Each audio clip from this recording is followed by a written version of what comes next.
The Commodore's cup. The right hand of Sir Edmund Falcourt was entirely clean. That was the singular, impossible fact that Bert Stokes noticed first, before the police arrived with their notebooks, before the shock had properly settled like a heavy fog over the manicured lawns of the Thornford Yacht Club. A man who drowns in the English Channel generally comes up with sea rime crusted under his fingernails, with palms viciously scoured by coarse salt, or scraped bloody on the barnacled granite pilings as he fights blindly for purchase.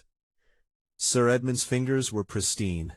They were curled inward, stiff with rigor mortis and the terrible cold of the water, positioned exactly as if they were still wrapped tightly around the stem of a heavy silver cup. But there was absolutely no cup to be found. There was only the empty hand, rising and falling slightly with the dark morning tide, holding on to nothing at all. Hello, and welcome to Midnight Pages. I'm David, your host, here with you from Ohio. Tonight's story takes us far from home, to the sun-bleached terraces of the south coast of England, in the late, golden summer of 1952.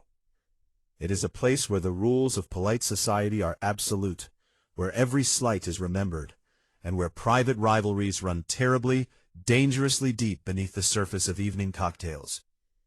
It's a story about the complex things people build together in absolute secret, and the exact devastating moment they decide to tear them violently down. Have you ever known two people whose loud public hatred for one another seemed, upon closer inspection, to hide a much stranger, deeper intimacy? Share your thoughts in the comments below. Tonight we look closely into the hidden, encrypted ledger of a very private war. The tide is turning at Thornford. Let us see what it leaves on the sand. Chapter 1. The morning after the regatta. The morning following the grand conclusion of the annual Thornford Regatta always carried a particular deflated atmosphere, a palpable, heavy sense of a world suddenly, forcefully emptied of its animating spirit. The yacht club, usually crisp, bright, and invigorating off the cold channel, smelled heavily today of stagnant trapped salt water. Damp canvas sails rolled too tightly against heavy wooden booms, and the sharp, sour tang of last night's spilled champagne baking slowly into the porous teak decking of the main terrace. The brightly colored bunting, strung with such festive optimism 3 days earlier across the clubhouse eaves and the tall white-painted flagpoles, now sagged pathetically between the heavy wooden posts. It snapped weakly and pitifully in the inconsistent, gray August breeze, the little triangular flags looking exhausted and pale in the harsh, flat morning light.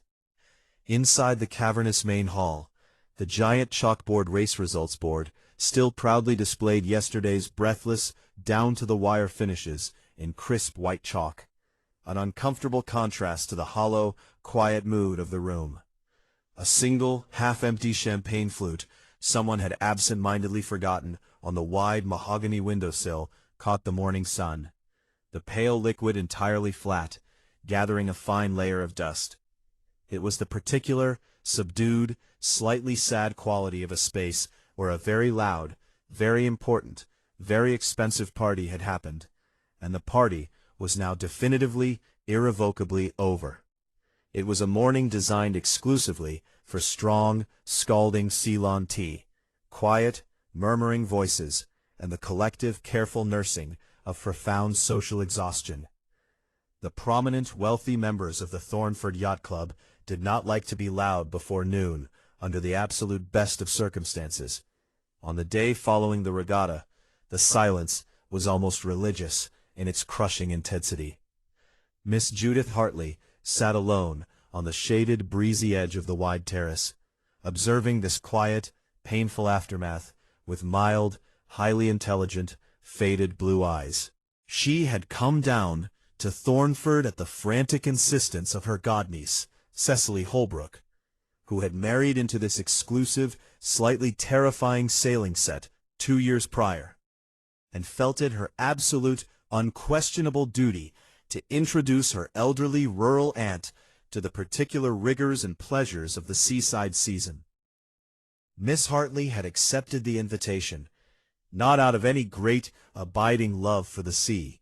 She much preferred a garden, where the soil offered predictable rhythms, and the weeds could be clearly identified, but because she possessed a profound, enduring curiosity about closed, hierarchical societies.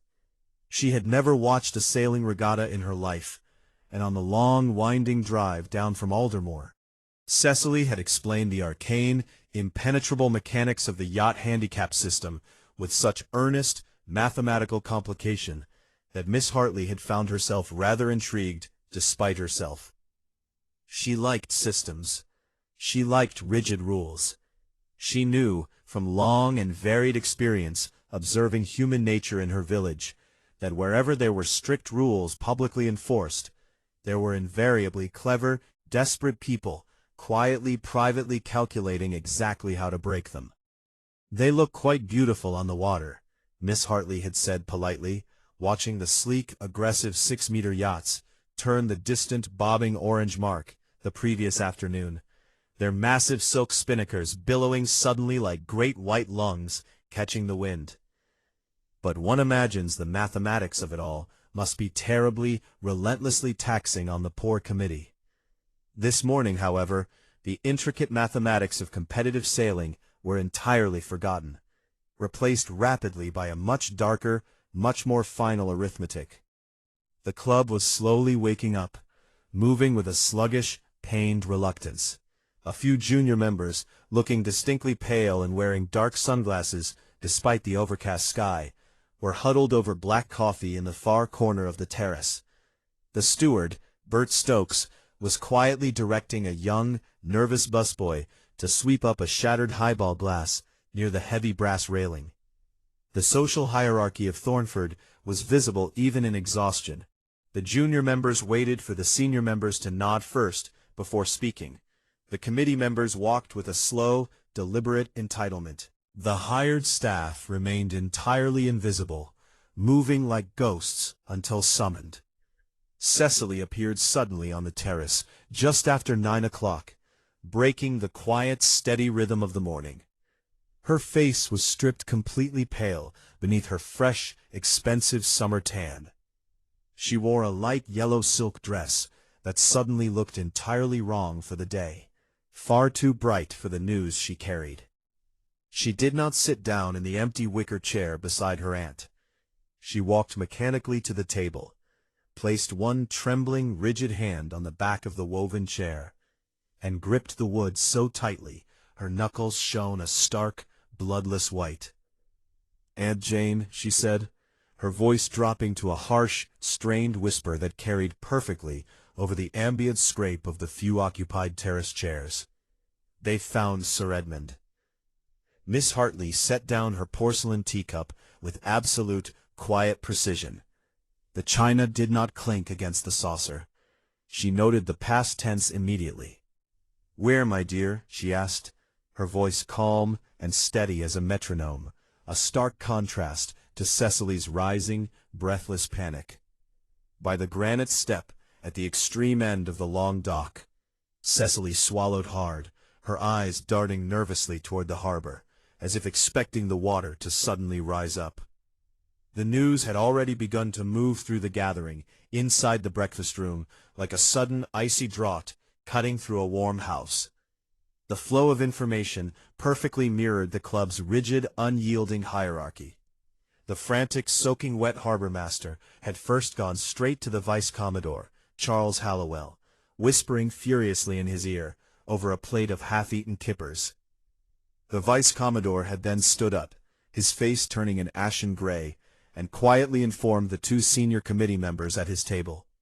Only then, once the inner circle possessed the facts and had time to arrange their expressions, had the news been allowed to rush out to the rest of the room in a loud, horrified wave of whispers and gasps. "He's dead, Aunt Jane.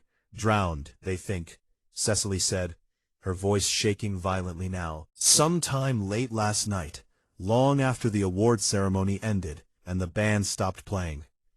The harbor-master found him when the tide went out this morning. Oh, it's dreadful. It's just too dreadful. He was always so terribly charming to me, Aunt Jane. Whenever Arthur was away in London on business, Sir Edmund made absolutely sure I had a seat at the captain's table so I wouldn't feel alone. I must telephone Arthur immediately. He's still in the city. He will need to come down on the very first train. Sir Edmund Falcourt had been Commodore of the Thornford Yacht Club for 12 consecutive dominating years. He was a patrician figure, tall, impeccably silver-haired, and famously, ruthlessly charming. He ruled the club's complex social and competitive life with an iron will wrapped tightly in velvet aristocratic pleasantries. He was the sort of man who effortlessly remembered the names of the junior members' children and the exact vintage of the wine he had served to the Handicap Committee 3 years prior. He cultivated deep loyalty through charm and enforced absolute obedience through subtle, smiling intimidation. Only last night, under the glittering crystal chandeliers, he had stood in the grand dining room, his face flushed with the warm glow of triumph and excellent vintage port, accepting the massive Commodore's cup for the 3rd consecutive year. The applause had been thunderous, rolling over him in waves of genuine admiration and feigned adoration. "How terrible for his wife," Miss Hartley said softly, her mind already rapidly working, filing away the details, sorting the mundane from the extraordinary. "Was he entirely alone when they found him, Cecily?" "Yes," Cecily said, her breath catching slightly in her throat. She pulled a delicate lace handkerchief from her pocket and twisted it nervously between her fingers, looking desperately to her aunt for instruction, entirely deferring to the older woman's calm, unshakable authority. "Bert Stokes found him early this morning before the harbor-master even got there, the steward. Bert told the young constable it was the strangest thing he'd ever seen. I heard him say it myself, as they were bringing the stretcher." "What exactly did Bert say, my dear?" Miss Hartley asked, leaning slightly forward, her knitting entirely forgotten in her lap. "He said his hand was clean, Constable, entirely clean. Bert sounded so shaken, Aunt Jane. He said, a man goes into that water in the dark, he fights, he scrapes his hands to the absolute bone on the granite, trying to climb out. But Sir Edmund's right hand, not a single scratch, not a mark on it. It looked exactly like he'd been holding on to something very heavy, holding on for dear life, and someone had violently pulled it away from him under the water. That's exactly what he said, Aunt Jane." Miss Hartley's expression remained perfectly, politely composed, though her faded blue eyes sharpened with sudden, intense focus. "A man falling into the dark, freezing water of a marina in the dead of night would thrash wildly. He would fight for his life against the heavy, suffocating pull of his soaked formal clothing. He would grab desperately at the sharp, razor-like barnacled pilings, the rough wooden edges of the dock, the slimy, algae-coated mooring ropes. His hands would tell the violent, desperate story of his panic and his terrible struggle to live. A pristine hand on a drowned man was a blatant, screaming contradiction in terms. It did not fit the narrative of an accidental fall after a night of heavy drinking. Detective Sergeant Morley arrived on the terrace 20 minutes later, a tired-looking man with a heavily lined face and a slightly dismissive air. He was a detective who had not yet decided whether civilian witnesses at a wealthy country club were at all useful, or merely a privileged nuisance. "Miss Hartley?" he asked politely, touching the brim of his hat with a leather-gloved hand. "Sergeant Morley. I understand you were sitting near the dock entrance last night, after the speeches?" "Only for a short while, Sergeant," Miss Hartley answered mildly, offering him a polite, helpless smile. "It was quite chilly. The wind comes right off the water, you know. I saw nothing untoward. Just the boats bobbing in the dark." Morley nodded briefly, already looking past her toward the bar, dismissing her as a well-meaning but useless old woman. "Thank you, ma'am. We'll speak again if needed." He turned away to leave. "And the cup, Sergeant?" Miss Hartley asked softly to his retreating back. Morley stopped dead and turned back, frowning deeply. The large Commodore's cup he won last night? The one he was so visibly proud of? Just a thought. Miss Hartley murmured, picking up her knitting needles once again. But when a young, nervous, soaking wet constable was dispatched to check the main hall 10 minutes later, pushing past the whispering crowds of shocked club members, the heavy velvet-draped wooden pedestal, where the magnificent silver Commodore's cup had stood, in gleaming, undeniable glory the night before, was entirely empty. The trophy, heavy and cumbersome, was gone. Why, Miss Hartley wondered quietly to herself, as she smoothed a minor crease from her linen skirt, and watched the gray tarpaulin being lifted onto a stretcher down on the docks. Would a powerful, wealthy man drown clutching a heavy silver cup? And where was it now? Chapter 2. The Trophy. The sea, it is often said in coastal fishing villages, eventually gives up all its secrets, though it rarely does so on a convenient or predictable schedule. In the case of the Commodore's cup, the wait was relatively short. It took until early afternoon. The tide, governed by the inexorable, silent, celestial pull of the moon, drew back significantly from the harbor walls. It exposed the slick, green-bearded lower levels of the massive granite steps that descended into the dark, churning water. And there, wedged firmly and awkwardly between an ancient, rotting wooden piling and a submerged slab of heavy gray stone, a sharp-eyed police constable found the missing trophy. It was not an easy recovery. The constable had to wade into the freezing water up to his waist, his dark wool uniform instantly heavy and clinging, to wrestle the silver mass free from the grip of the piling. When he finally hauled it up onto the wooden planks of the dock, it landed with a dull, heavy thud. It dripped seawater profusely, trailing a long, slimy ribbon of brown kelp from its ornate handles. Miss Hartley, standing a very discreet, polite distance away with Cecily, observed it closely as it was set down with great care on a spread canvas sheet by the local officers. It was a truly magnificent, ostentatious piece of Victorian silver, heavily chased with elaborate, swirling nautical motifs, fouled anchors, roaring waves, and leaping dolphins. It was the sort of object specifically designed to completely dominate a room, to demand absolute attention. But it was no longer pristine. The heavy, block-like base of the trophy had struck the granite step with considerable concentrated force as it fell into the water.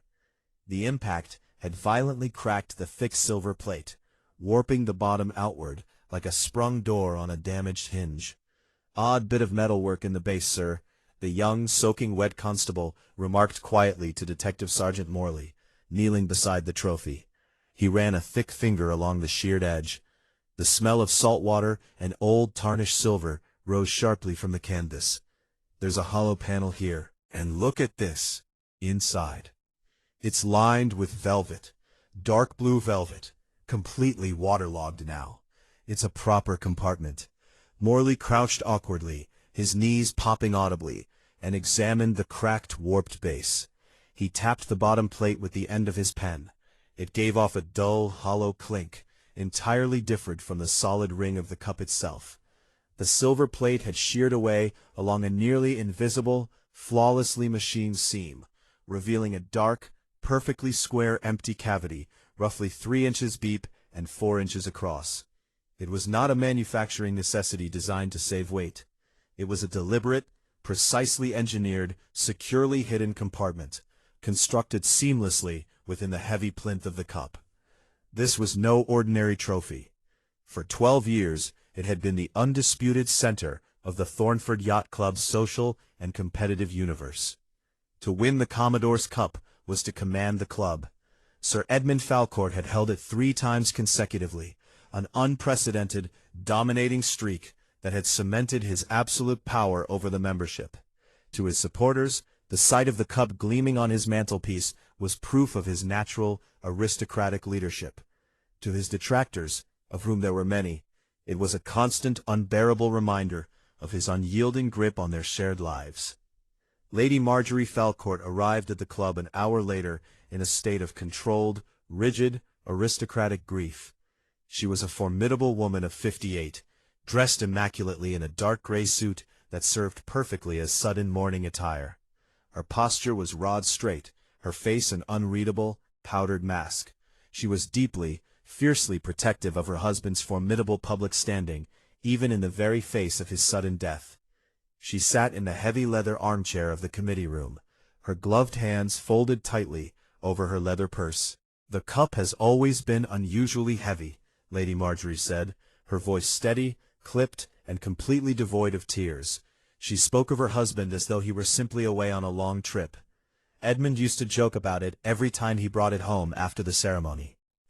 He said the base was far thicker than one would expect for a cup of that overall size.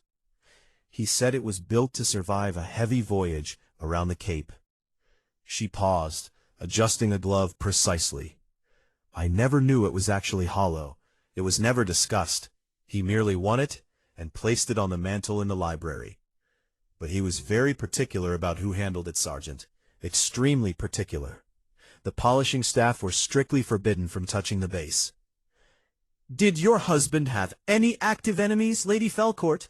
Morley asked gently, his pencil poised carefully over his small notebook. "Anyone who might wish him harm over the cup itself?" Lady Marjorie gave a short, entirely humorless laugh that echoed sharply in the wood-paneled room, startling the constable at the door. "My husband was Commodore of a prominent yacht club, Sergeant. Half the membership considered him an enemy on absolute principle. But Gerald Rise most of all. They despised one another, openly. Gerald Rise was the club secretary. To anyone who had spent more than an hour at Thornford, the rivalry between Falcourt and Rise was a fixed, immovable feature of the landscape. Celia Harmon, the assistant secretary, had recounted a committee meeting just 3 weeks prior, where Rise had stood up, slammed his fist on the table, and loudly called Sir Edmund a tyrant operating a tin-pot dictatorship over the handicap numbers. Even Bert the steward, a man who prided himself on seeing nothing, had once witnessed them in the corridor after a close committee vote. Bert had seen Rise grab Falcourt by the lapel of his blazer, his face red with fury, hissing, "You push too far, Edmund. You push everything too far. One day you will reach the edge." They hated each other, Lady Marjorie stated flatly, looking Morley directly in the eye without blinking. Gerald Rise could not abide the absolute, undeniable fact that Edmund won. He could not abide that Edmund led this club, and he did not. There was also the lingering unpleasant matter of Lieutenant Commander Philip Avery. Avery was a pugnacious, red-faced member who made absolutely no secret of his deep, burning resentment towards Sir Edmund. 2 years prior, Falcourt had disqualified Avery from a major race on a highly technical, deeply obscure ruling. Miss Hartley spotted Avery later that afternoon, standing entirely alone on the wooden planks of the dock, staring down at the very spot where Falcourt had gone into the water. Miss Hartley watched him carefully from the terrace. Avery was not crying, and he was not pacing in nervous guilt. He was standing perfectly still, his hands clasped firmly behind his back, staring at the dark water. The set of his broad shoulders and the angle of his jaw told Miss Hartley something very specific. It was not the anxious, terrified posture of a guilty man waiting for the police. It was the posture of a man experiencing a profound, deeply satisfying vindication, held very carefully in check. Avery was simply glad the Commodore was dead. But it was the hidden, hollow compartment that occupied Miss Hartley's thoughts most vividly as she walked slowly back to the terrace, leaving the police to their necessary, formal questioning. A concealed space, a hidden velvet-lined void, carried openly and proudly in the hands of the most prominent public man in the entire club. The compartment had been violently breached by the terrible fall. The police had found it sprung open, but they had found it utterly, completely empty. What had been inside it, and where had it gone? Chapter 3. The Rival's Alibi. If Gerald Rise was the absolute, screamingly obvious suspect, the man with the most public motive, the deepest documented grievance, and the darkest, most enduring anger toward the deceased, he absolutely did not play the part. When Detective Sergeant Morley finally interviewed him in the cramped, paper-filled secretary's office just past noon, The room was stiflingly hot, thick with the smell of old tobacco, stale coffee, and fresh mimeograph ink. Rise sat behind his large, rigidly orderly desk. He was remarkably composed, brisk, and entirely untroubled by the heavy shadow of suspicion falling over him. He was a man of precise, economical movements, with thinning hair combed meticulously flat and cold, highly intelligent, slightly protruding gray eyes that missed nothing. He answered the sergeant's questions with the very faint, distinct impatience of a man who considers the entire police procedure an irritating insult to his considerable intellect. "Of course I despised him," Rise told Morley smoothly, leaning back in his worn leather chair and steepling his long, ink-stained fingers together. His voice was perfectly level, devoid of any emotional heat. Edmund Falcourt was an arrogant, self-serving autocrat who ran this yacht club as his own personal, entirely unregulated fiefdom. We fought constantly. I make absolutely no secret of it. It's written in the minutes for anyone to read, going back a decade. But I did not drown him, Sergeant. I am not a violent man, and I am certainly not a stupid one. Killing a man at a crowded regatta, surrounded by hundreds of witnesses, is the work of an absolute fool. "Where were you last night, exactly between 10:45 and 11:15, Morley asked, his tone flat and professional, his cheap pen hovering aggressively over his notebook. The police surgeon had firmly established that Falcourt had gone into the freezing water within that precise, narrow, 30-minute window. "In the main dining room," Rise replied instantly, without a flicker of hesitation or doubt. Listening to the after-dinner speeches, the speeches began promptly at 9:30. The guest of honor was Rear Admiral Sir Reginald Hallows. He spoke for precisely 22 minutes, a deeply earnest and profoundly tedious tribute to the club's 50-year history and its various logistical contributions during the war. The Vice Commodore, Charles Hallowell, followed him for 14 minutes. Sir Edmund was last seen by the bar staff on the promenade deck at approximately 10:45 in the evening, ostensibly fetching a fresh cigar from his private mahogany locker. I, however, was seated at the head table from 9:30 until 11:15, in full, continuous view of the entire room. I had 8 men sitting directly beside me, 2 of whom are High Court judges of impeccable legal standing. If you require their names, Sergeant, I can write them down for you now. Morley, thorough and methodical as always, checked this alibi immediately. The gap in Sir Edmund's timeline was glaring. He was last seen at 10:45 in the evening and first noted definitively absent from the celebratory gathering at 11:15 at night. A crucial 30-minute window. But Rise's alibi appeared, on the surface, entirely unassailable. The Vice Commodore and the Rear Admiral confirmed it without hesitation.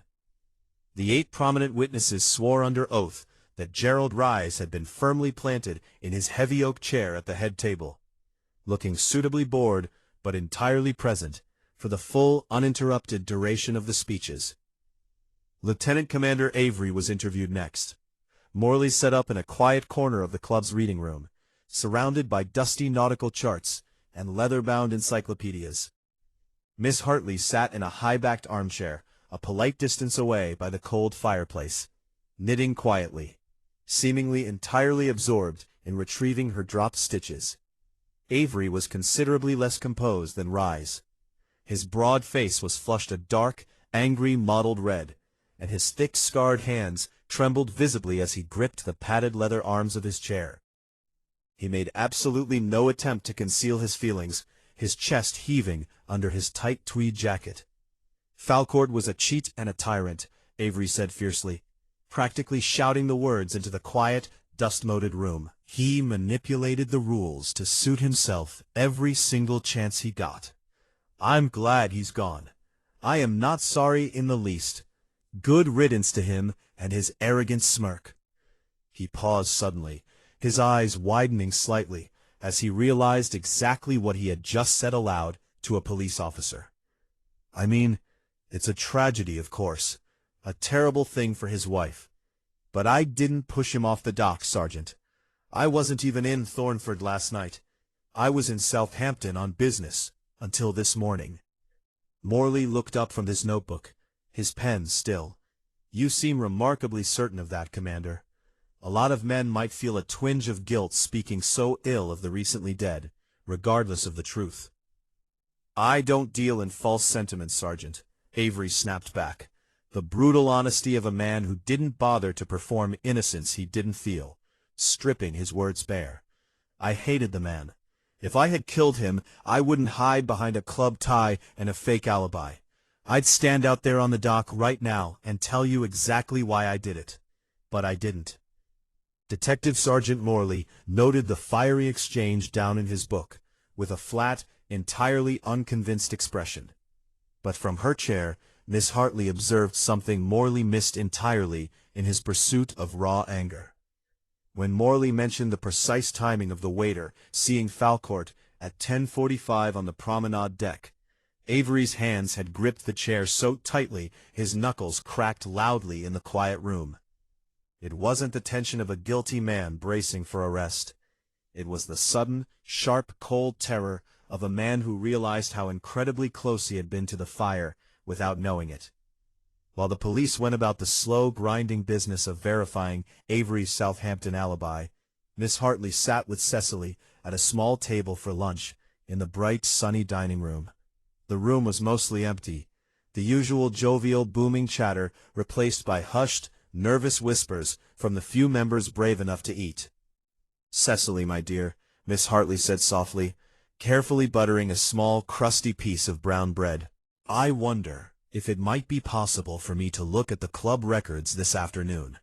The minute book, perhaps, and those handicap calculation sheets you mentioned in the car on the way down." Cecily looked profoundly surprised, pausing with her china teacup halfway to her mouth. "The records? Whatever for, Aunt Jane? They're terribly boring, just endless lists of times and dates and petty committee votes. They wouldn't interest you at all." "I am merely curious about how the system works in practice," Miss Hartley lied, gently and convincingly, offering a warm, sweet smile that completely disarmed her niece. "You explained the complex mathematics of the handicaps so beautifully on the drive down. I should very much like to see how it is officially recorded by the committee. It would pass the time while the police finish their grim work outside." Cecily sighed, clearly relieved to have something practical, however eccentric, to do. "Well, Celia Harmon is the assistant secretary. She handles all the files. She's very sweet. I'm sure if I ask her nicely, she'd let us peek into the committee room." Miss Hartley smiled a small, deeply satisfied smile. As she ate her bread, she reflected quietly on a man in Aldermore, a Mr. Pendleton, who had argued so furiously, so publicly, and so relentlessly with his neighbor, Mr. Thomas, over a property boundary, that the entire village had simply assumed he must secretly be in the right. Mr. Pendleton would shout across the lane, red in the face, waving a rolled-up copy of the deed, threatening legal ruin over a mere 6 inches of soil.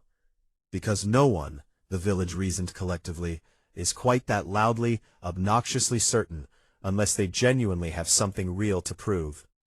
It was only months later, during a severe frost, that the vicar discovered Mr. Pendleton had been moving the wooden fence pegs himself in the dead of night, tapping them inch by inch into the neighbor's yard with a rubber mallet so as not to make a sound. The loud, public outrage, the waving of the deeds in the bright daylight, had been a carefully calibrated, highly effective theatrical performance designed to entirely cover the silent, methodical theft. She looked out the tall dining-room window toward the dark wooden pilings of the docks. If Rise could not have killed Falcourt, and his alibi was, by all public accounts, incredibly solid, then who was on that dark jetty with the Commodore? And why did Avery look so completely, hopelessly frightened when the waiter's exact timing was mentioned? Chapter 4. The Minute Book. Celia Harmon was 28, quietly intelligent, keenly observant, and possessed of that particular invaluable quality in an administrative assistant, She was entirely unbothered by the idea of an elderly woman wishing to look at old club records. As secretary's assistant for 3 consecutive seasons, she had spent hundreds of hours managing Gerald Rice's correspondence, cataloging race entries, filing protest forms, and maintaining the complex administrative machinery of the Thornford Yacht Club with serene, unflappable efficiency. While the rest of the clubhouse was consumed by frantic whispers, shock, and the restless pacing of men who did not know what to do with their hands when a tragedy interrupted their leisure, Celia remained an island of practical calm. "It is so very kind of you, Celia, my dear," Miss Hartley said warmly, touching the younger woman's arm with gentle reassurance as they met outside the heavy mahogany doors of the committee room. "I know this is a dreadful, deeply unsettling day for everyone in Thornford. But I find that when the present is distressing, there is often a great deal of comfort in examining the quiet records of the past.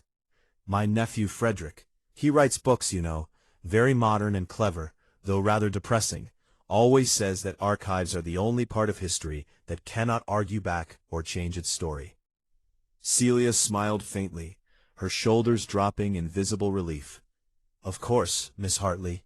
Take as long as you like.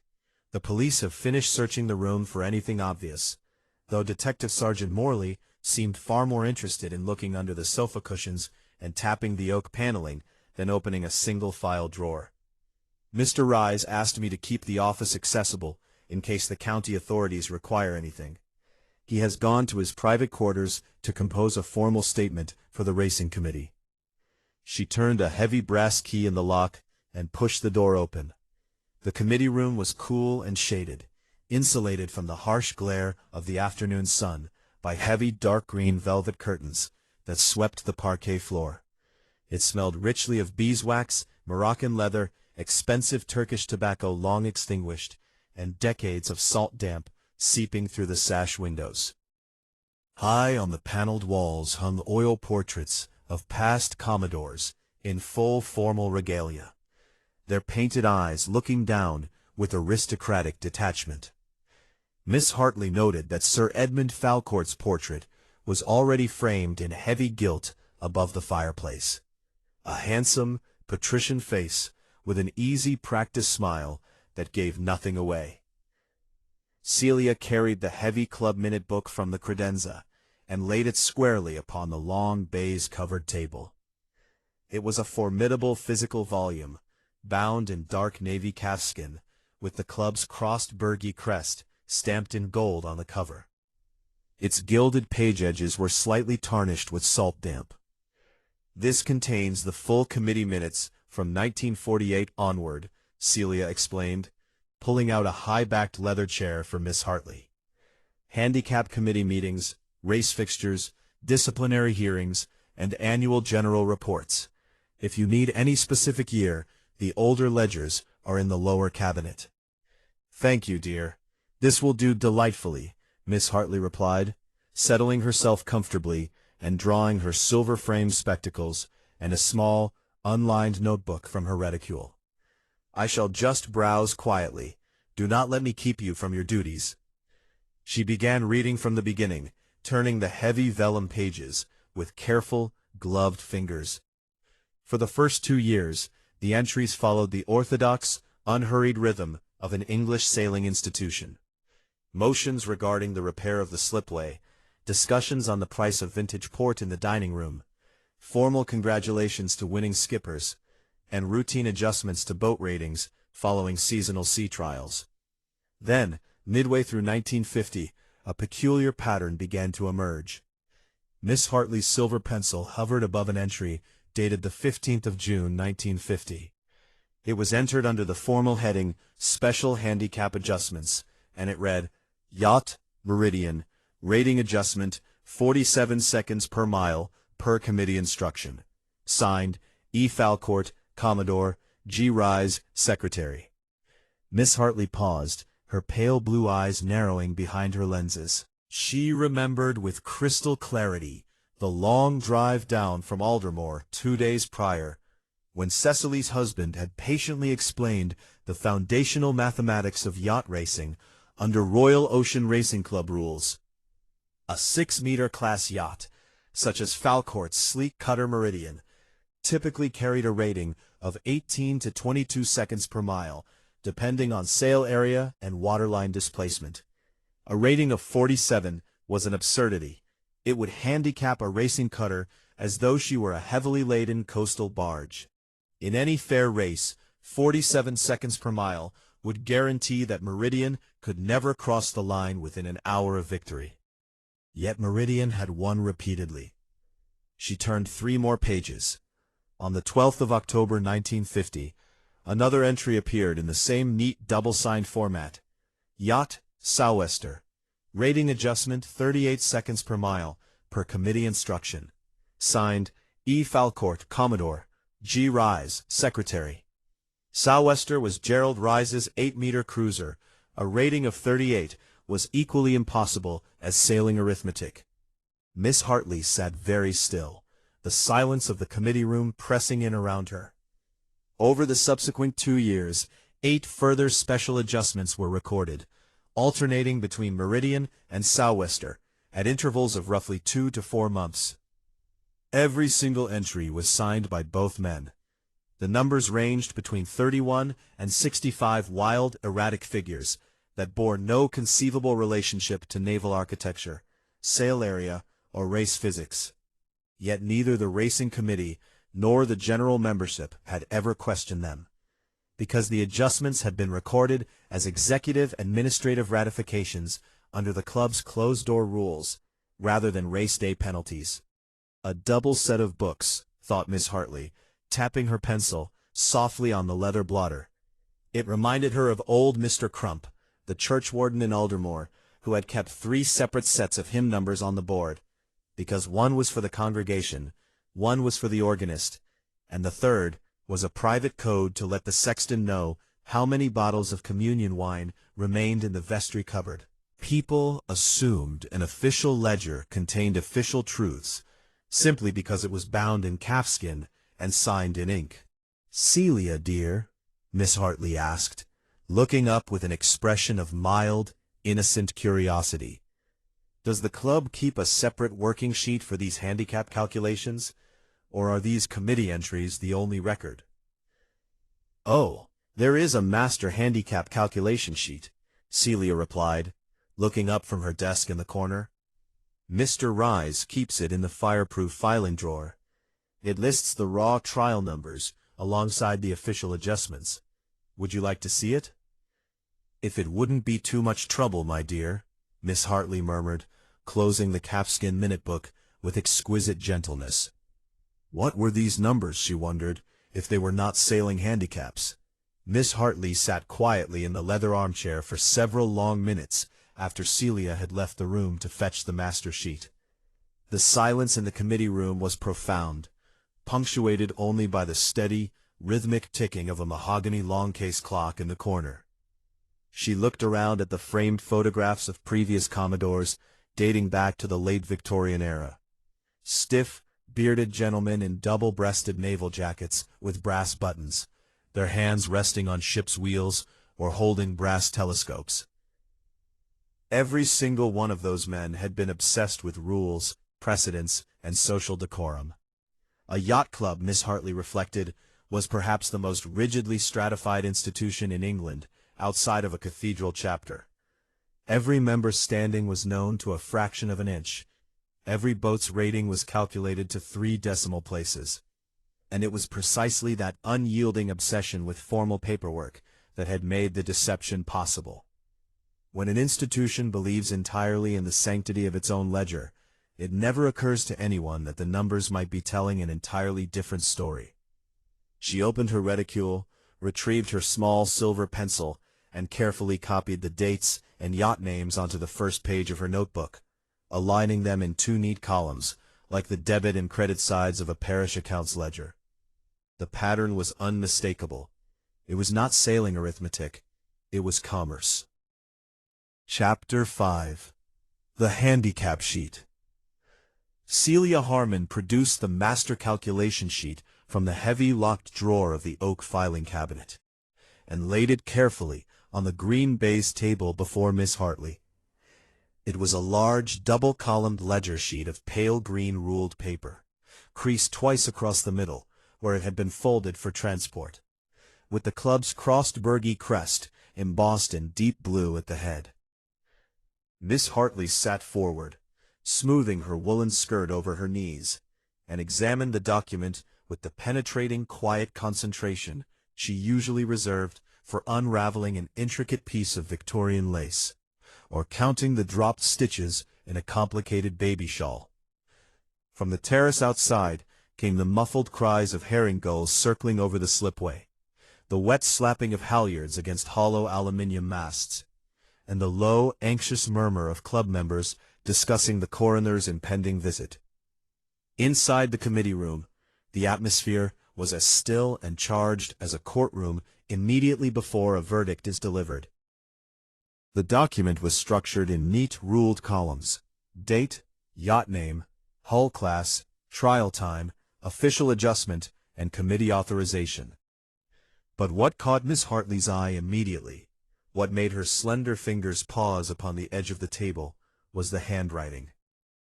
It alternated with absolute mechanical regularity from line to line. One set of entries was written in a bold, slashing, slightly arrogant black ink that tore into the surface of the paper, the unmistakable hand of Sir Edmund Falcourt. The alternating set was inscribed in a tight, fastidious, small blue script that clung rigidly to the lines, the hand of Gerald Rise. She traced the special adjustment entries with the tip of her silver pencil, her eyes moving deliberately down the columns. There were exactly 10 of them, spanning the period from June 1950 to August 1952. June 15, 1950. Meridian 6-meter class.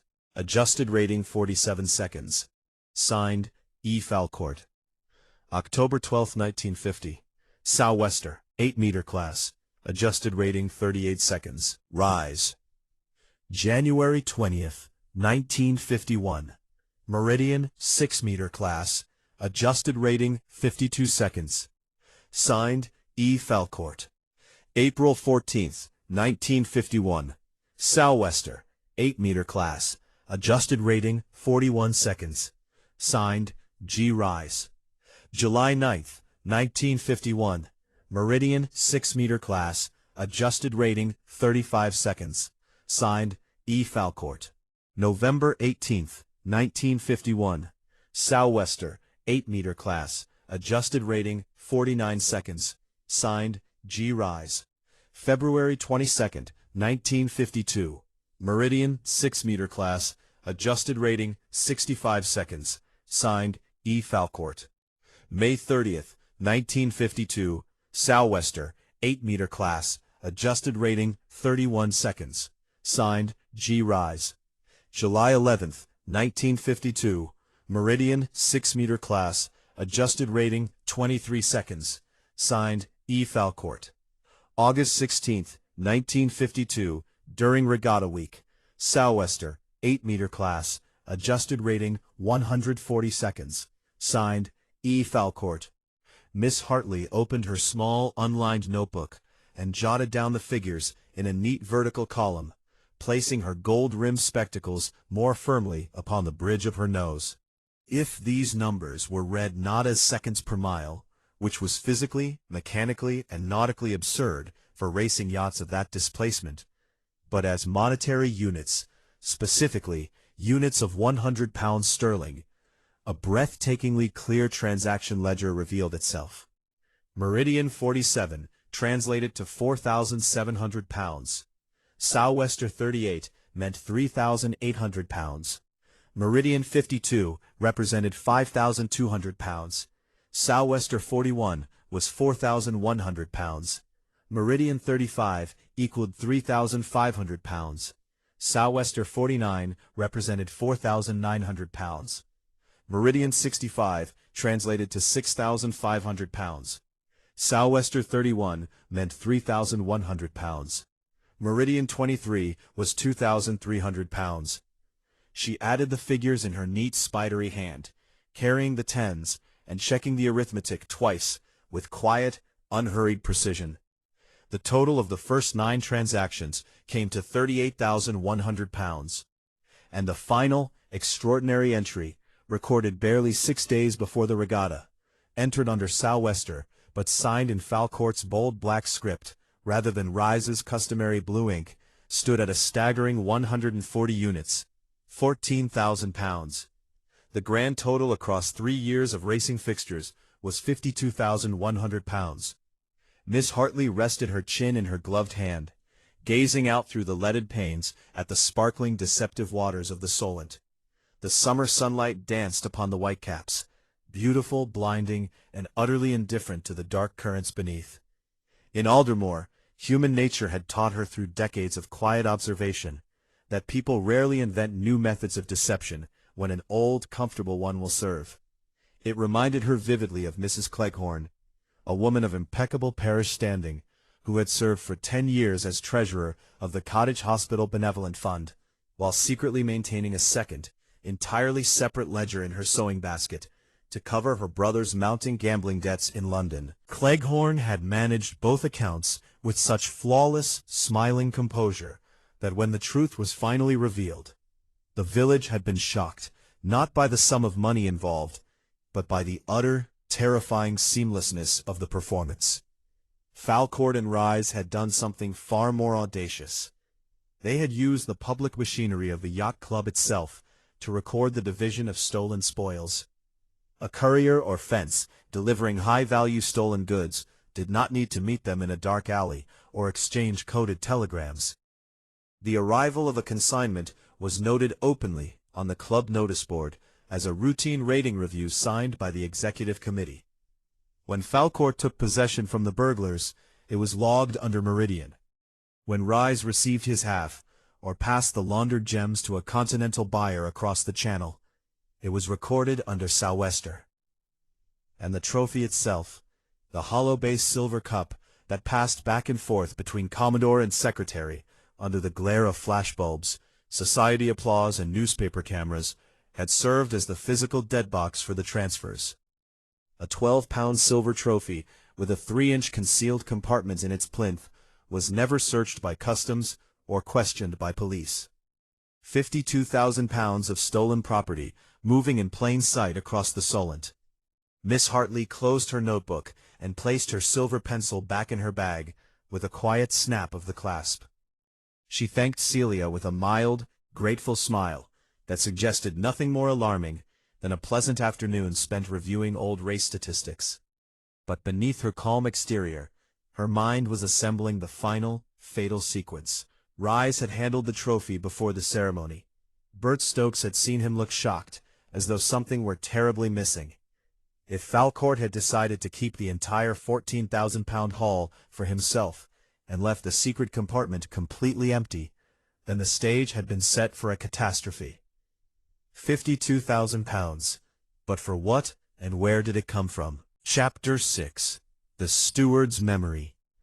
The Thornford Yacht Club at 4 o'clock in the afternoon was largely deserted, settling into a hollow, echoing silence that felt entirely unnatural after the chaotic bustle of the Regatta weekend. The prominent members were resting in their grand homes up the hill, retreating to nurse their hangovers and their nerves before the evening's muted, deeply uncomfortable social obligations. Miss Hartley, seeking a quiet place to think, found Bert Stokes, the elderly club steward, alone in the vast empty saloon bar at the far eastern end of the terrace.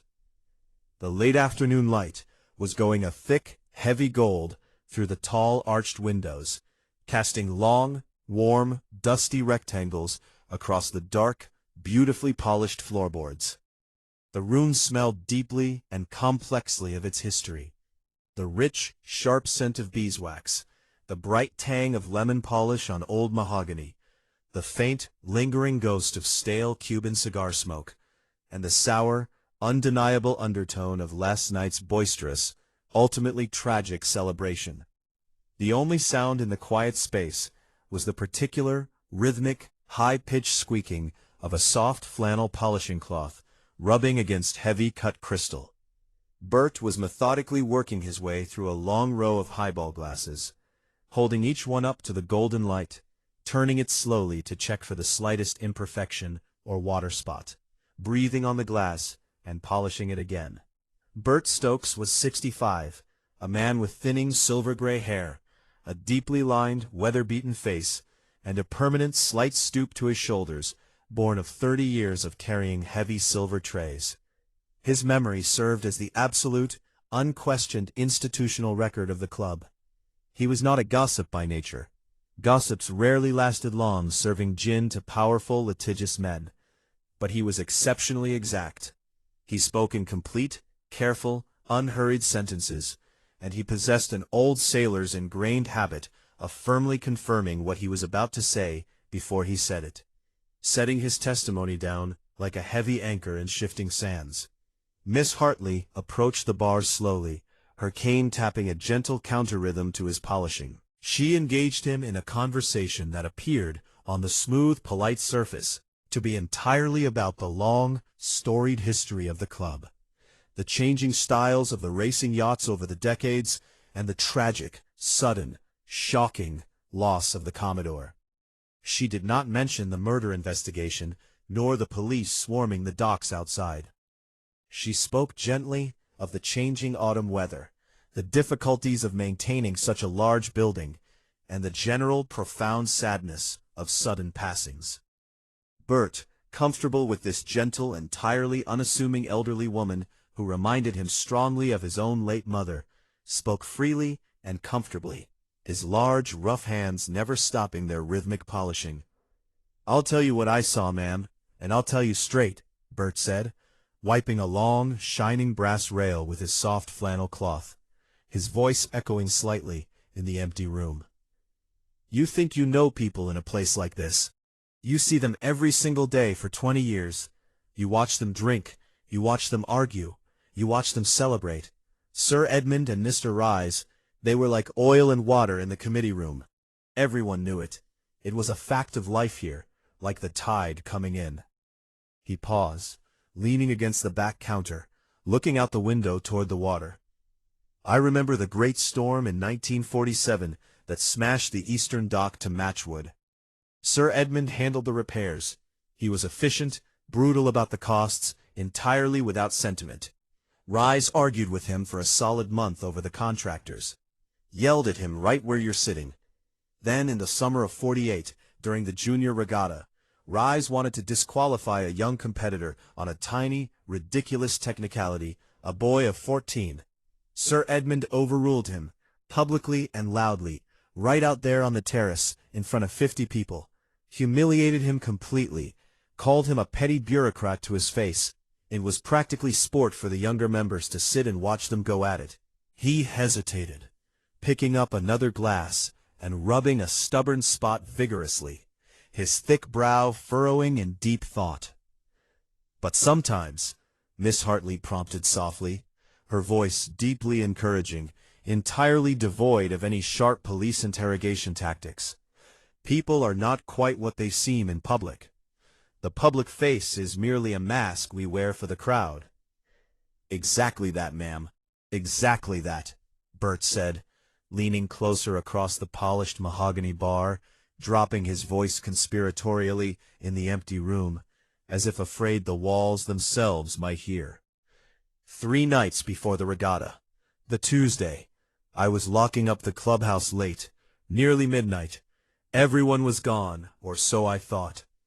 I went past the committee room down the long hall to check the latch on the windows, as I always do.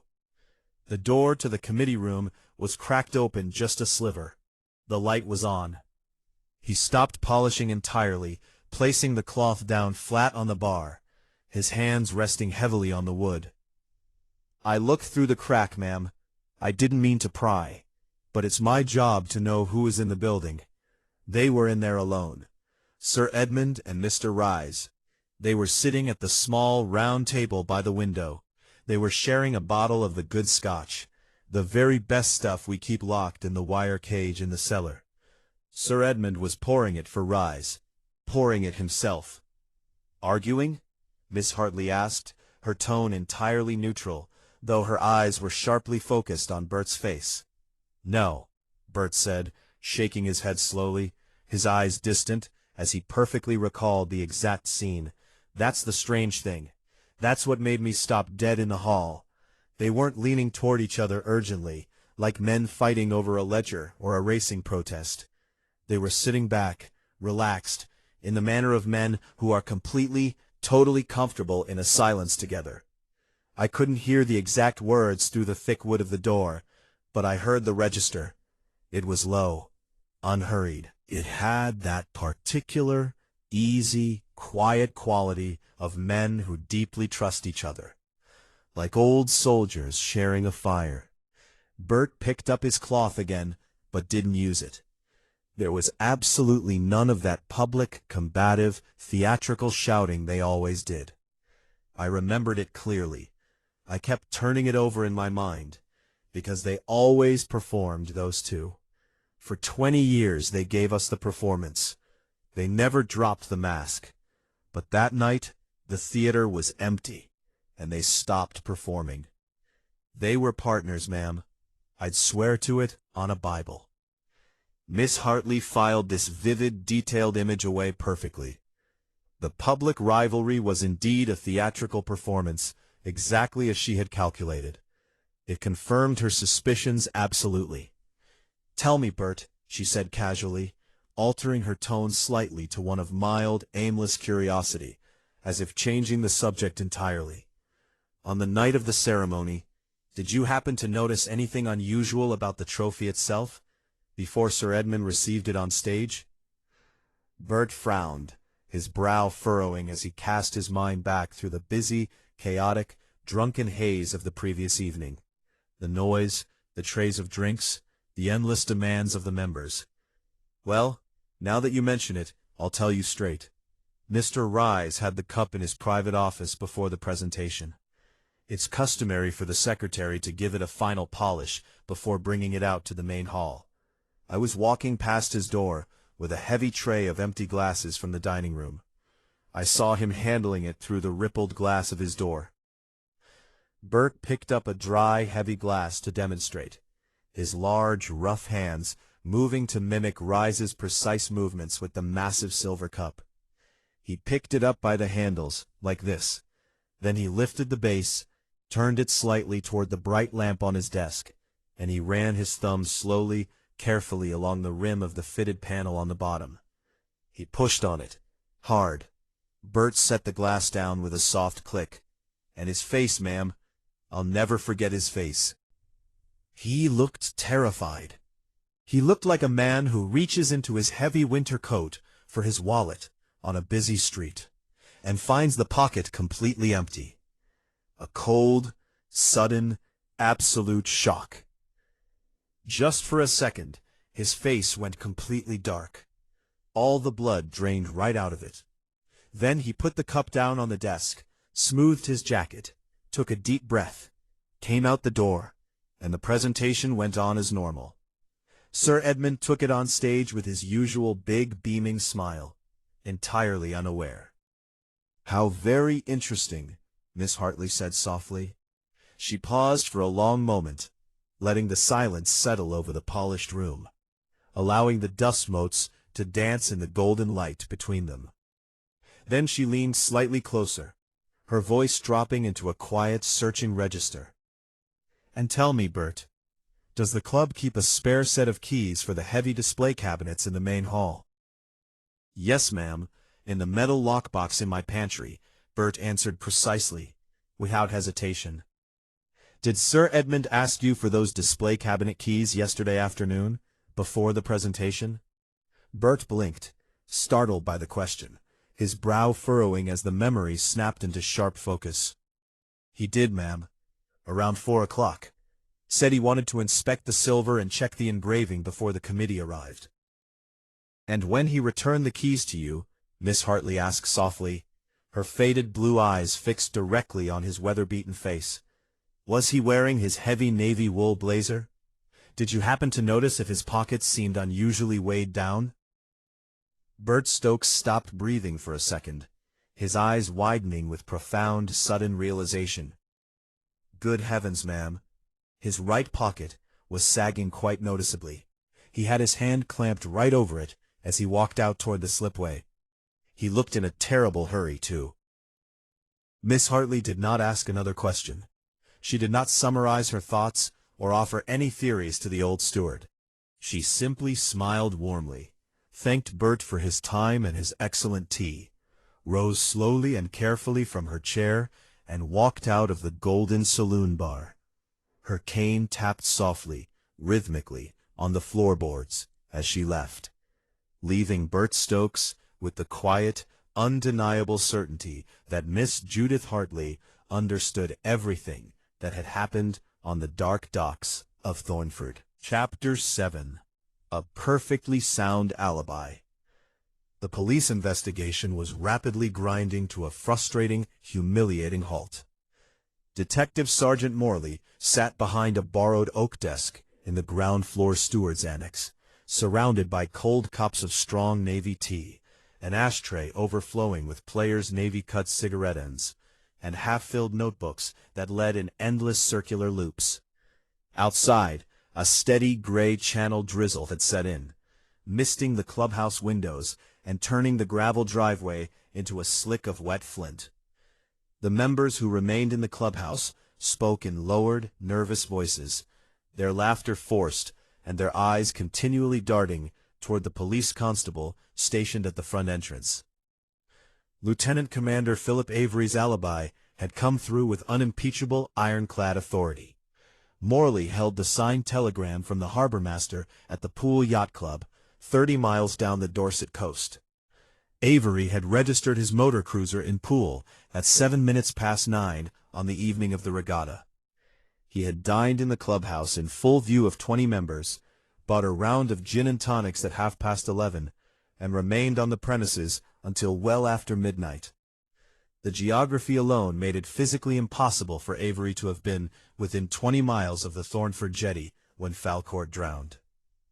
As for Gerald Rise, his alibi remained a granite fortress. 8 senior members of the club, including 2 county magistrates, a retired vice admiral, and the vicar of St. Jude's, had provided written statements confirming that the club secretary had been seated at the center of the head table throughout the gala speeches, from 9:30 until 11:15. He had made announcements, clapped for the prize winners, and toasted the Commodore.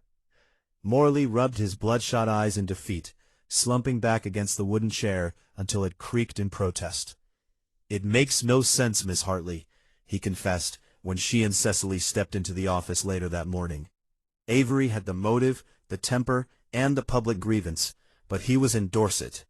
Rise was in the dining hall giving toasts. The Commodore didn't fall in by accident. The medical officer confirms a severe contusion on the right shoulder that occurred before he entered the water. Someone shoved him off that slipway with tremendous force. But every single person with an axe to grind seems to have been somewhere else. Miss Hartley took the wooden chair opposite him, arranging her handbag neatly on her knees, her posture upright, poised, and unhurried. "In my experience, Sergeant Morley, when every obvious suspect has a flawless alibi, it is usually because one has accepted a false premise from the very beginning. One builds a house upon sand, and then wonders why the doors will not close." Morley looked at her with tired skepticism, tilting his head. "And what false premise would that be, ma'am? Sir Edmund is dead in the harbor, and his cup was found at the bottom of the slipway." "The premise that Sir Edmund and Mr. Rise were enemies," she said gently, her voice as soft as wool. "We have all been told repeatedly about their bitter rivalry, their ferocious disputes over club rules, and their public antagonism. But loud public animosity is very easy to stage, Sergeant. It provides a most convenient shield. When 2 men are known to despise each other, no one ever suspects them of being business partners." She paused, looking out at the rain-streaked harbor. "It reminds me so much of 2 drapers in Aldermore, Mr. Barnes and Mr. Gurney. For 20 years they had a ferocious dispute over 3 inches of right-of-way between their shops. They shouted at each other across the street every Tuesday morning, and the parish council spent dozens of hours arbitrating their boundary line. But when the excise officers finally raided the cellars, they discovered that Barnes and Gurney had knocked down the dividing brick wall beneath the pavement 15 years earlier to run a joint brandy smuggling depot under both establishments. The public shouting on the street was simply the noise designed to keep their neighbors from listening to what was happening under the floorboards. Morley sat up slowly, his brow furrowing as he stared at her. Business partners? In what, Miss Hartley? Sir Edmund and Gerald Rise were both wealthy men of independent means. In something that required great secrecy, regular physical exchanges, and an unquestioned code, she said softly. Men of wealth are often the most susceptible to the thrill of secret gains, Sergeant. It is rarely the money alone. It is the feeling of superiority over their fellows, the vanity of believing oneself cleverer than the law. A man who has inherited a fortune often finds it terribly dull, but a fortune stolen in secret gives him a sense of private power that ordinary life denies him. She smoothed the gray gloves in her lap, her voice sinking into an earnest, conspiratorial whisper. I'd have spent a very quiet, illuminating morning in the committee room with Celia Harmon, examining the minute books and the master calculation sheets for the club's handicaps. I wonder, Sergeant, if you would be so good as to allow me 20 minutes of your time, and perhaps that of Chief Inspector Henderson from the County Constabulary. There is a matter concerning the club's financial ledgers and certain recent events in Hampshire that I believe you will find deeply illuminating.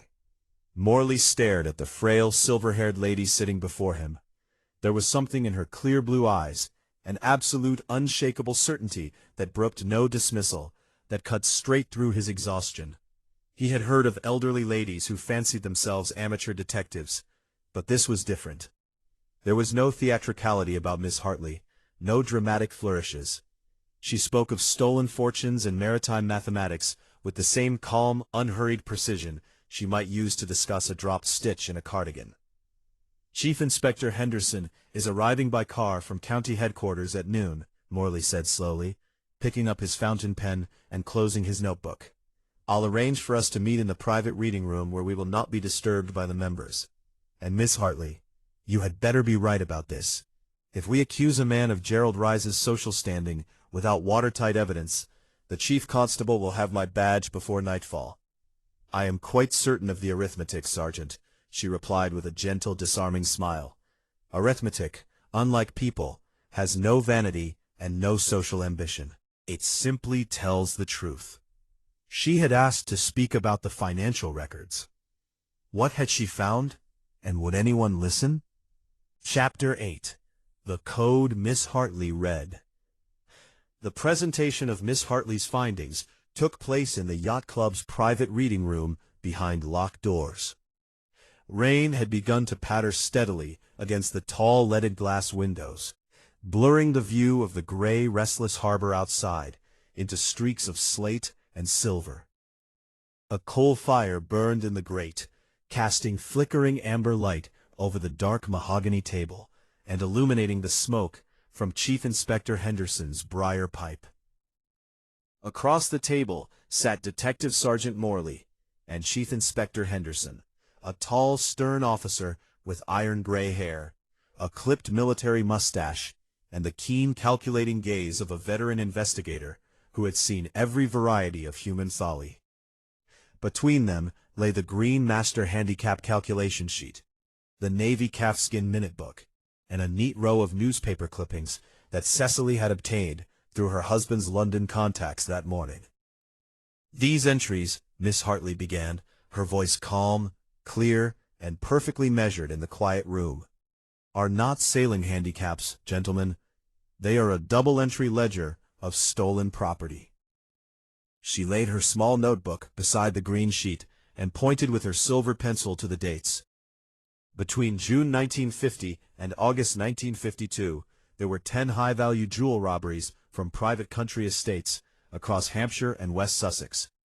In every instance, the stolen items consisted of unmounted gems, diamond parures, or historic heirlooms that could be broken down and fenced without difficulty. Look at the dates. Henderson leaned forward, his sharp eyes darting between the newspaper clippings and the green ledger, his pencil hovering over the entries. On the 12th of June 1950, Miss Hartley continued, the Stanhope emeralds were stolen from a manor near Winchester. Estimated value, £4,700. 3 days later, Sir Edmund Falcourt recorded a rating adjustment of 47 units under meridian. On the 8th of October 1950, Lady Carstairs' diamond necklaces were taken in Southampton. Value, £3,800.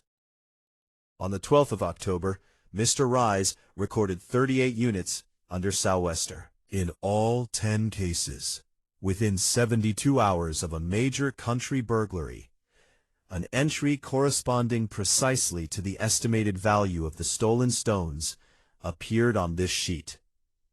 Morley let out a low whistle, shaking his head in disbelief. £52,000 in 2 years. It was operating right under the noses of the entire committee. Exactly, Miss Hartley said. The Commodore and the club secretary were running the most lucrative fencing operation on the South Coast. The public rivalry between them was a brilliant piece of theater. It explained why they were constantly handling committee documents, disputing ratings, inspecting each other's boats, and arguing over handicap rules. And it provided the perfect, unquestionable pretext for passing the physical loot. She turned to Henderson, gesturing toward the bay window that overlooked the slipway. The Commodore's cup. When the police recovered the trophy from the granite slipway yesterday, you found that the base had split open. It contains a concealed chamber, a dead box. For 3 years, whenever one of them won the cup or took it for annual cleaning and engraving, the gems were placed inside the base. When the cup was formally handed over at the next regatta or committee dinner, the transfer was complete in front of 200 witnesses and the local press. Ingenious, Henderson murmured, his voice grim. A trophy passing openly between 2 club officers would never arouse the slightest suspicion from customs or police. Until someone got greedy. Precisely, Miss Hartley said, her voice dropping into a register of profound gravity. Look at the final entry, dated 6 days ago. Sou'wester, 140 units, £14,000, the proceeds of the Melbury Manor robbery. But notice the handwriting, Chief Inspector. Henderson picked up the sheet, holding it up to the gray window light. It's not Rise's hand. It's in Falcourt's bold black script. Yes, Miss Hartley said softly. Sir Edmund wrote that entry himself. Rise was supposed to receive the £14,000 in diamonds inside the trophy base at the victory dinner. But Falcourt had decided to terminate the partnership. He had arranged to sell his yacht, resign the Commodoreship at the end of the season, and keep the entire haul for himself.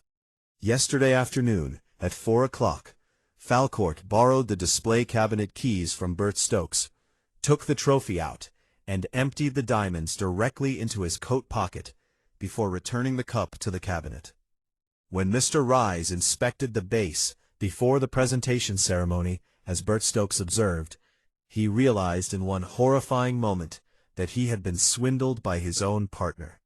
Henderson leaned back in his chair, his fingers drumming rhythmically against the mahogany table.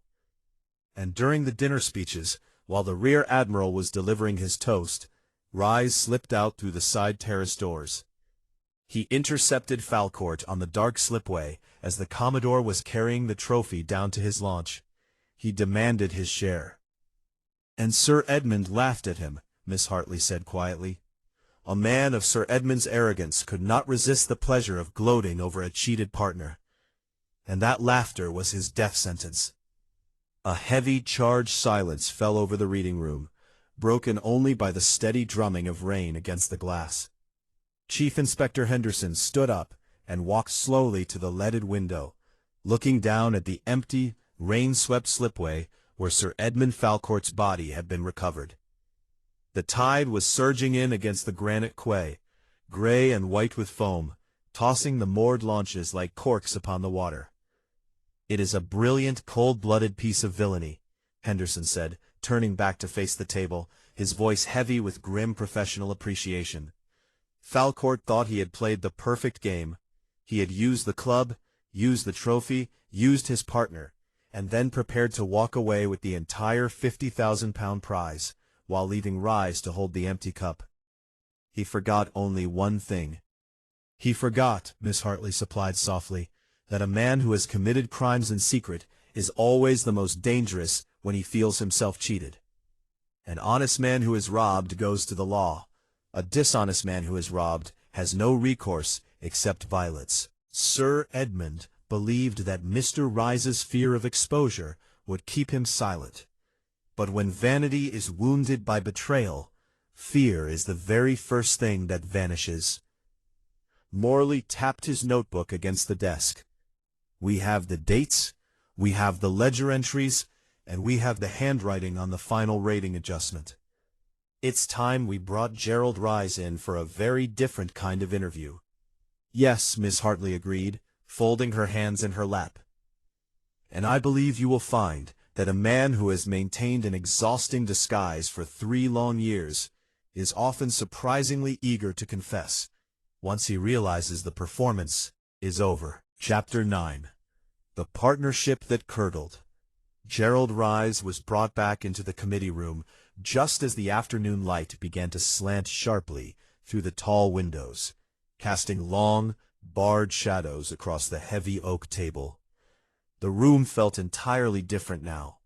It was no longer a place of mundane club governance, but a cold, enclosed space waiting for a confession.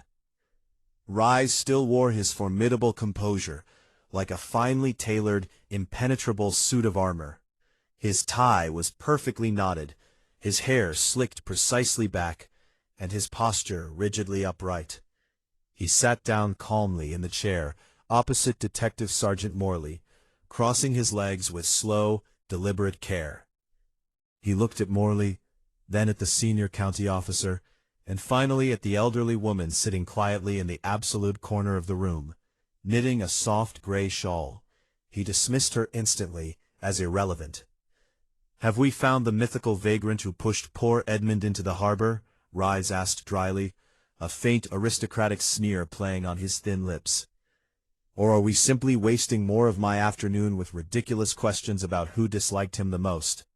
Because the answer to that, gentlemen, is a very long list." Morley did not answer the taunt. He did not blink. He simply turned the green master calculation ledger around on the table, and pushed it slowly, deliberately, across the scarred oak surface, until it rested directly in front of Rise. Rise looked down at the pale page. He did not flinch, he did not gasp, and his hands did not move. But his gray eyes went very, very still. It was the stillness of a fox that has suddenly heard the unmistakable snap of a twig in the brush. "We know exactly what it means, Mr. Rise," Morley said heavily, his voice entirely stripped of its earlier deference. £52,000, a staggering sum of money. We know all about the string of high-end jewelry thefts across the county over the last 3 years. The dates match this ledger perfectly, and we know the hidden hollow compartment in the base of the Commodore's cup was totally, entirely empty when it went into the water. Rise held his rigid, practiced silence for a long, agonizing moment. The only sound in the room was the soft, rhythmic click of Miss Hartley's knitting needles. Rise looked at the ledger, examining the neat columns of numbers as if seeing them for the first time, then looked back up at the police officers. He was rapidly calculating the odds in his formidable mind, deciding if there was any possible, legal, logical way out of the trap. He was relying absolutely entirely on his public alibi. "You were at the speeches last night," Miss Hartley said gently, speaking clearly from their corner. Her voice was not accusing. It was mild, conversational, as if discussing the weather. "You have 8 very respectable men who will swear you never left the head table." Rise turned his head slightly to look at her, his eyes narrowing. "I was. They will. But formal speeches are such incredibly long, tedious, dreadful things, aren't they?" Miss Hartley continued, pausing to count a stitch. "People's minds wander terribly. Someone slips out quietly for 10 minutes to get some fresh air, to fetch a fresh cigar from his locker down the hall, and in the thick haze of a loud, crowded, wine-soaked room, the 8 men at the table simply assume he was there the entire continuous time. They naturally compress the memory to fit the narrative. 10 minutes, Mr. Rise, is more than enough time for a fit man to walk quickly to the end of the dark dock, have a brief, violent conversation, and walk briskly back to his seat. Rise's jaw tightened visibly, a tiny muscle jumping in his cheek, but he held his ground. A fascinating theory from a lady who knits, but it is only a theory. You have absolutely no proof that I ever left that room, let alone went near the dock. Perhaps not, but that is not what truly betrayed you, is it? Rise stared at her, the silence stretching taut. You didn't write that last entry in the ledger yourself, did you, Mr. Rise? She asked, her voice dropping to a softer, more intimate register. Rise's head snapped toward her, real, unfiltered shock, finally breaking through his carefully constructed mask. The final entry, Miss Hartley said, pointing her knitting needle toward the book. For £14,000. The handwriting is entirely different from your customary blue script. Sir Edmund recorded it himself, which means he knew, absolutely certainly knew, when he recorded it in the official book, that he was not going to share a single penny of it with you. He was gloating, wasn't he? Taunting you in permanent ink. The composure cracked completely. It was terrible to watch. It did not shatter into loud hysterics or violent denial. It fractured straight down the middle, silently. Rise's shoulders dropped heavily, losing their rigid military bearing. He looked suddenly 10 years older, small, exhausted, and profoundly defeated.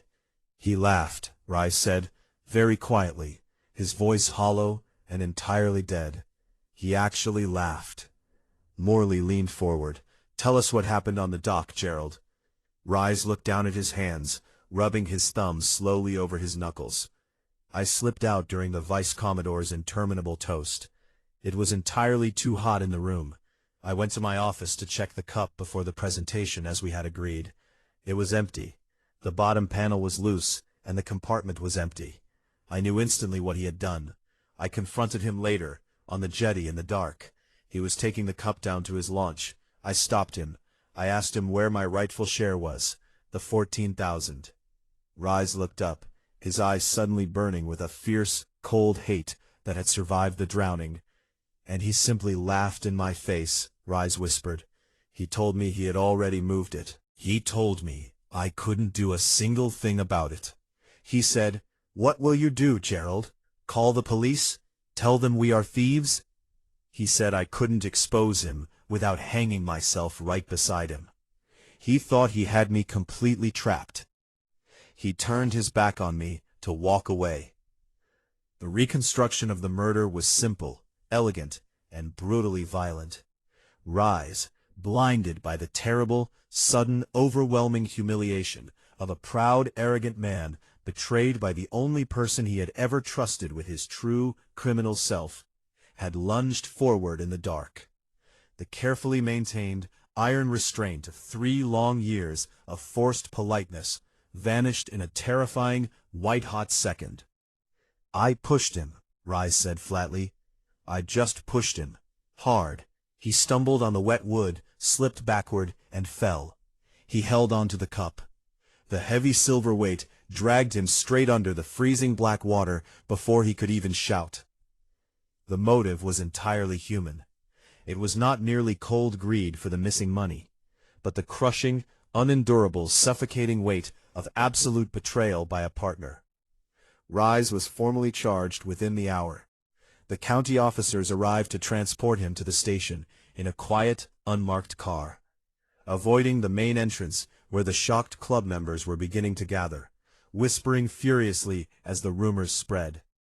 The grand, unassailable Thornford Yacht Club was suddenly reduced to a crime scene, its most prominent leaders revealed as common, grasping thieves.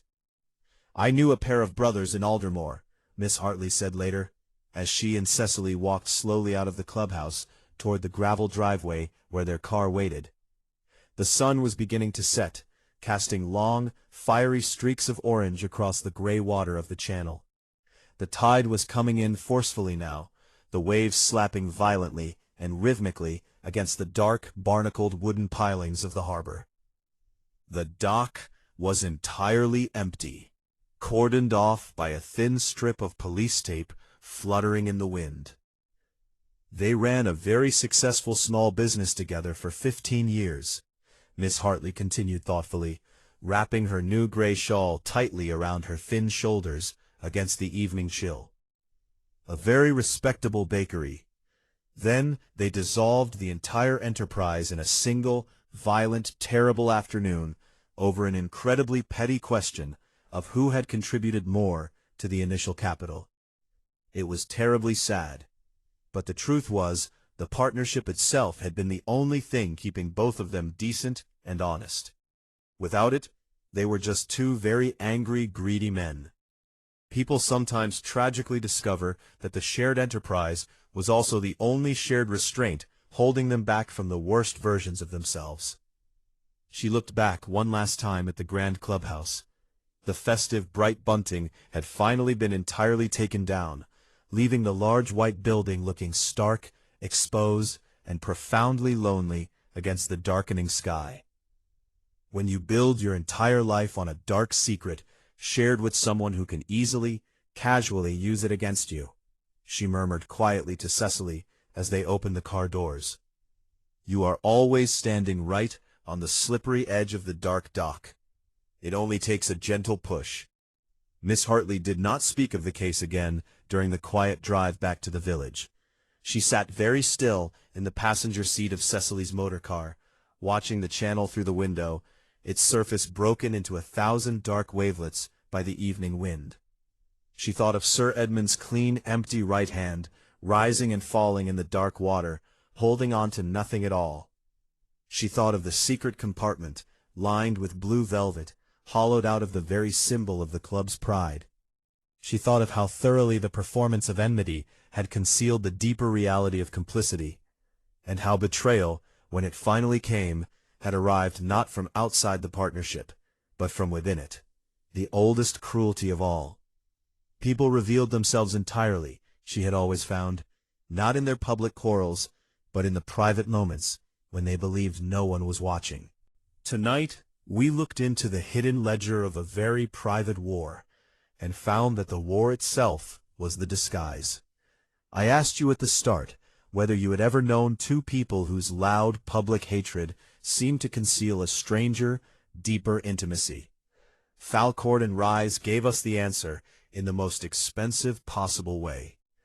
Leave your thoughts in the comments below. Did you spot the clue in the handicap ratings before Miss Hartley did? I would genuinely love to know. Subscribe if you haven't already, so the next story finds you. There are more to come. There always are. This is David. Good night from Ohio. The most dangerous things in this world are not the obvious lies we tell our enemies, but the dark secrets we trust to our partners.